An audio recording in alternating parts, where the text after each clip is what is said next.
Hi, my name is Andy Van Zant, and I'm a professional board game developer. And today I'd like to talk about some common misconceptions regarding component finishes and textures, and how you can make intelligent production decisions that mitigate the issues that arise from those. Um, let's talk about textures first. And broadly speaking, there are two kinds of textures. There's smooth and not smooth, which is most frequently linen. And you'll hear me talk about linen texture in other videos a lot as something that is not used well. The misconception comes from the consumers who feel in general that linen texture has more value than it does. They feel that linen texture is a very luxurious thing and its cards with it are of better quality. You'll see reviews that say this card with worse card stock is of better quality than this one because this one has linen texture. And it's just not true. Uh, but you're not going to change that anytime soon. So instead, you should make choices that work around that. Um, so uh, there are other kinds of textures too, but they all suffer from basically the same issues that linen texture suffers from. And the primary issues that linen texture has is that it shows wear more readily, and it reduces the useful viewing distance of the component if it has text on it. And this doesn't apply if the text is giant on the card or the whatever, but it does apply if it's regular book size or somewhere in that range size text. When I'm talking about causing extra wear, if you picture linen texture zoomed way in, it's very rough. It's got ridges on it, and those ridges are rubbing against things. Now, if those things are rubbing against a smooth surface like a glass table, the wear is basically the same as if the box itself had a smooth finish to it. Um, it, Only these ridges here are touching the box. That's the place where it would wear. That's not really the issue. The issue is when it's not a perfectly smooth surface. For example, if it's moving across a wooden table. You've got ridges and pretend like it's sandpaper, a rough surface. If you've got sandpaper and you're moving it across a glass table, you're not really going to be losing a lot of little flecks of sand on it. But if you put sandpaper against a rough surface, you're going to be losing lots more of your texture much more quickly as a result. And so moving stuff across a table that's not glass or marble or whatever, um, but more frequently moving a component across another component. So cards rubbing together that have a linen texture, sliding a token with a linen texture across a board with a linen texture. Those things are going to show wear more readily. If you've got a box that has linen texture on it and you're putting it on the shelf and taking it off the shelf, it's going to wear more readily and have box wear more quickly. And the thing that you're trying to do is increase the perceived value of the product. And you can do that more intelligently by choosing specifically which components get linen texture and which don't, and knowing why you're making that choice. Um, Broadly speaking, linen texture is best served on a component that you're going to be holding in your hand the majority of the time. It can be in a deck or whatever, but when it's in use, if it's in your hand, I'm okay with linen texture in that situation. If this card is going to spend the majority of its time on the table, it's better to have a flat texture. Um, and if it's the reason that is because if it's in somebody's hand, they are touching it. They get that tactile value out of it, that visceral appeal to it, and you're getting the most bang for your buck from that linen texture. On top of that, because they're holding it in their hand, it's closer to the face, and you offset that readability issue. So, and the readability issue comes from having text and then having bumpiness on the text, right? Like so the smaller the text, the more pronounced this issue will be. Uh, so uh, that's the number one thing you can do. If it's going to be in their hand for most use cases, then linen texture gives you bang for your buck. If it's going to be on the table for most of its life, uh, probably not. So, some other things to note on that front. Uh, a part of the misconception, people think that linen texture means linen construction.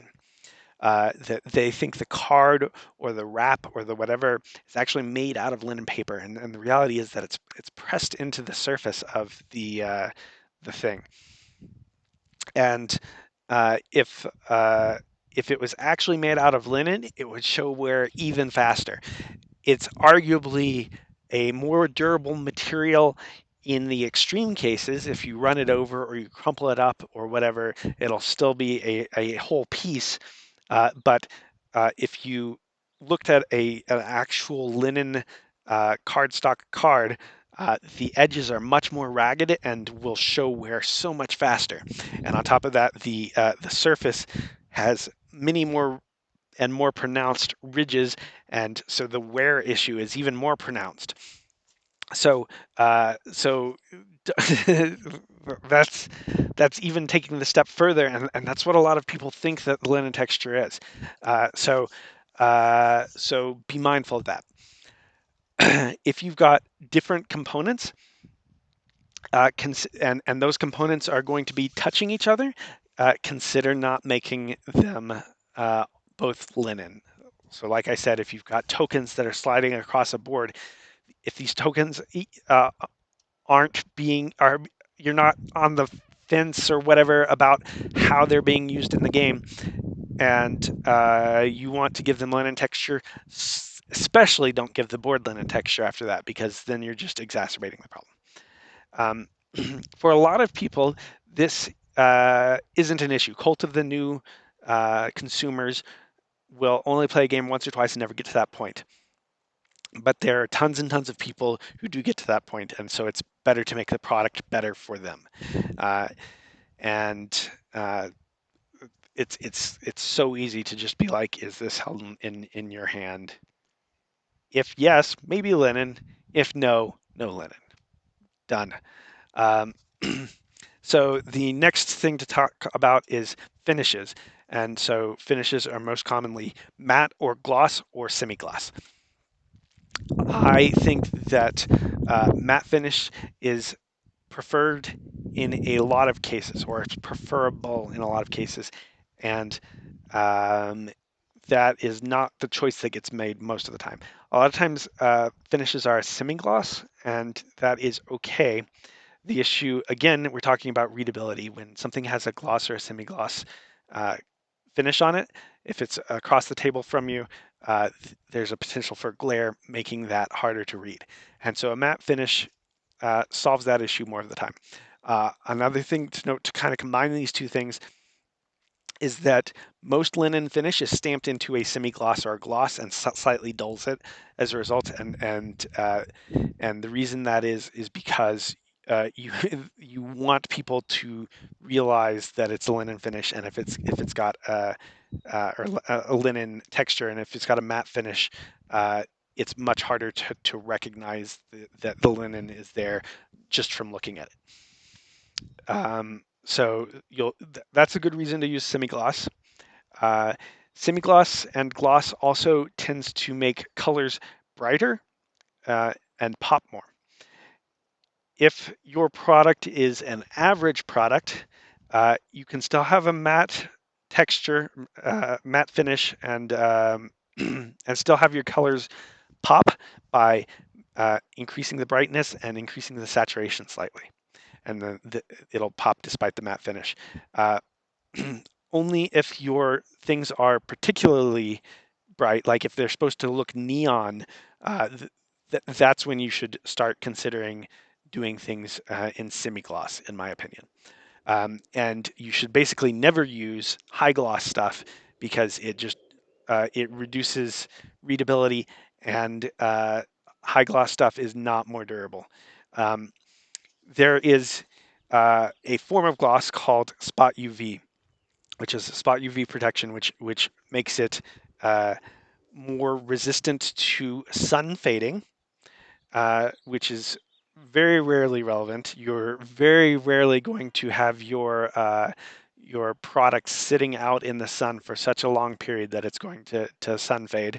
Uh, Instead, the good way to use that is if you have a product that is mostly good with the way its colors work on matte, but you have a couple things you want to make pop, you can spot UV those particular pieces. And that costs a little bit extra, but you can have the best of both worlds if you want. Um, Aqueous coating is another thing that you can do that is often used like a spot UV to give particular areas gloss. And it is also okay for that same purpose, but keep in mind the same rules about glare and text and readability apply. So you wouldn't want to spot coat an area that has text or symbols that you want to be able to be read from across the table. Um, so that's pretty much it. Just be mindful of how you're using these things and why you're choosing the finish and texture that you're choosing. It is so easy to make a informed choice about this, uh, but a lot of people don't consider it. So thanks for watching, and I'll talk to you next time.